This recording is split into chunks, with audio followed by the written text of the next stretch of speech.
All I have for you is a word. Tenet. Use it carefully.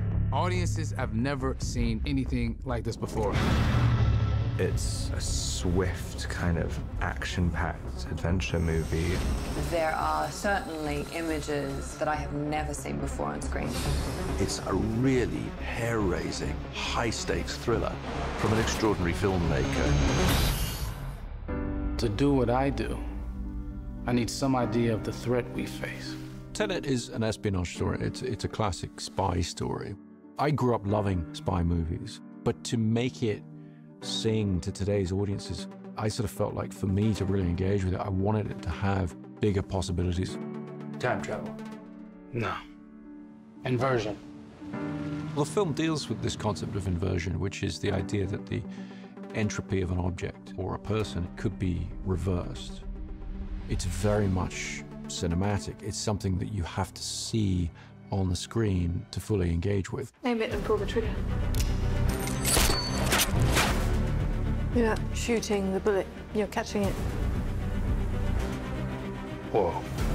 I really pulled from and dug into my athletic experience more than ever. The training was paramount.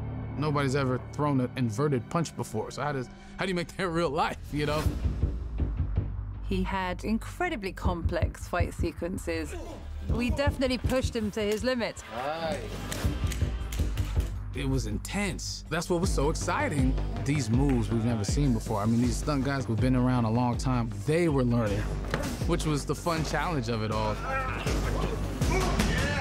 Well, I've seen too much. Well, we'll try and keep up. This is my third film with Nolan. You kind of realize when you read it, oh, how are we gonna do this? Because he's gonna wanna do this for real. Chris is really great in that he wants it for real. He wants it in camera. He doesn't want to do CG. I haven't seen a green screen anywhere. We're doing everything in camera. Our method of visual effects is try and do everything without them. It's almost like documentary-like. It's all practical, it's all there. It just pumps you up to know that. And it's extremely helpful, obviously, on a performance level for the actors. I think the audience is always aware on some level of the difference between things that are animated and something that's been photographed. We always take the approach that if we possibly can, we'd like the actors to be in real environments. Well, I was in. I didn't want any stunt doubles. I wanted to do it for the team because it just benefits the film. Everybody was blown away by John David's enthusiasm. The physicality of that man is, you know, out of this world. If we hadn't had a performer of such skill and energy, those things wouldn't have been possible to do in camera. Chris, after one of the meetings, he was like, it's gonna be hard. He said it just like that. And I laughed, but, you know, months later, yeah, you were right, sir. It was very hard. Chris always sets the tone. He sets the tone for me and for the actors. The actor on a Chris Nolan shoot is very much, you know, it's very much part of a crew.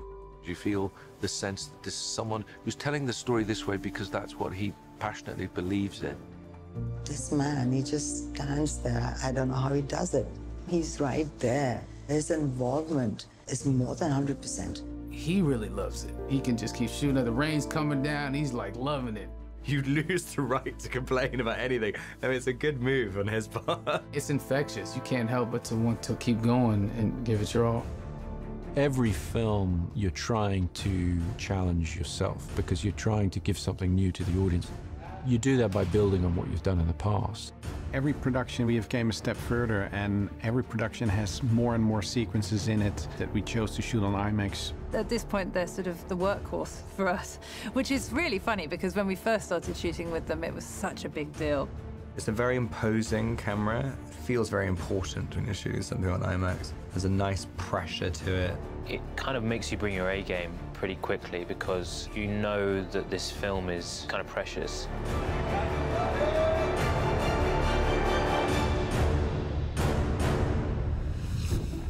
As I understand it, we're trying to prevent World War III. I'm not saying Armageddon here.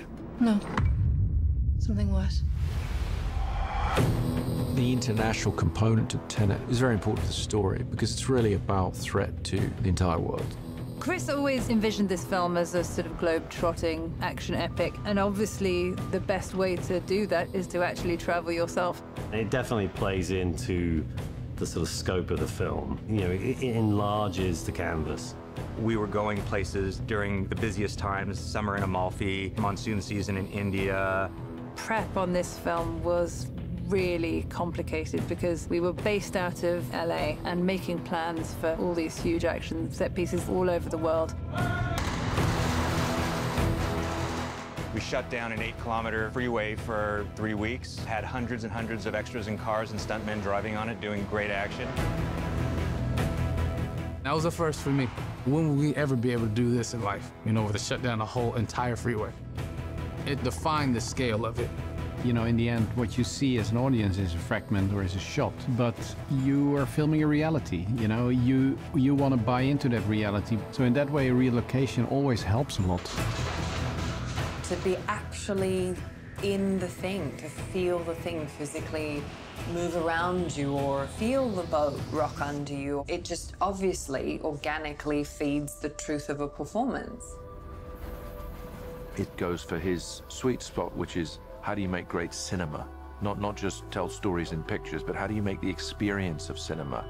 Yes, you could recreate India in a soundstage or London in a soundstage, and you're not going to capture the essence or the authenticity. And I think being in those locations, the audience gets to experience that. They're going to see that it's not green screen, and they're going to be amazed by it. You want to crash a plane, but not from the air. No, it's so dramatic. Writing the plane crash, I knew I wanted to try and do it in some ways in camera. It read on the page as the most exciting sequence, and I definitely was scratching my head about how we were going to achieve it. One of the first things I asked Chris was, you know, how big do you want the plane? He laughed, and I said, I think I can get you a real plane. To see a plane like this actually kind of makes you realize what we're all flying in when we're flying. These things are huge. I don't think we tend to get the scale of it when we're just kind of walking in through the gangplank. There was an enormous amount of prep that went into that sequence because we were shooting at a working airport, and they're not traditionally, you know, in the business of crashing planes for real. I was like, how are they gonna pull this off? Like, there's no way they're gonna crash this thing into that building. A lot of these sequences, you kind of read it in the script, and you just think, yeah, would be cool in a movie. And then you get to set, and it's like, yeah, we've got a 747, we're crashing it into a building. That's how we're achieving the 747 crashing into a building. It feels very, very real, essentially because it is real.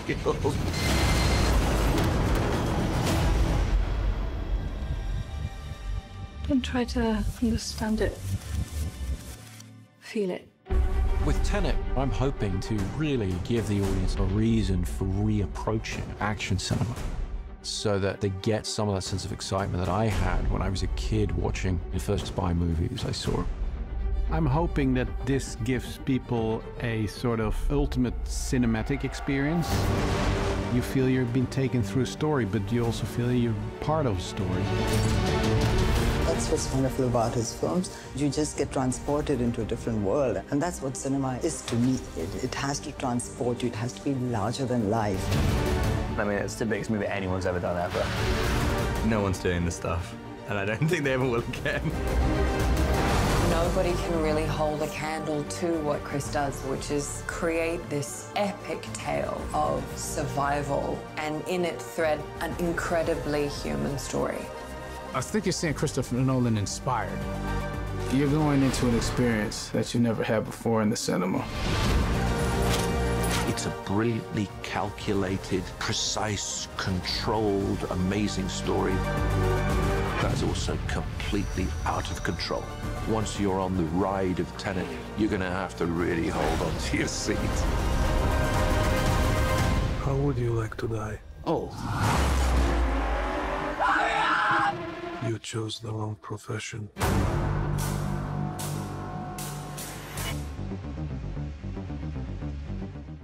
Hey Lisa, here with some Christopher Nolan trivia. Did you know that following Insomnia, his next project was going to be a Howard Hughes biopic starring Jim Carrey? Now, Nolan had the screenplay written, calling it one of his best things he's ever written, but once it became apparent Martin Scorsese was making his own Hughes biopic, The Aviator, Nolan reluctantly tabled his script and took up directing Batman Begins.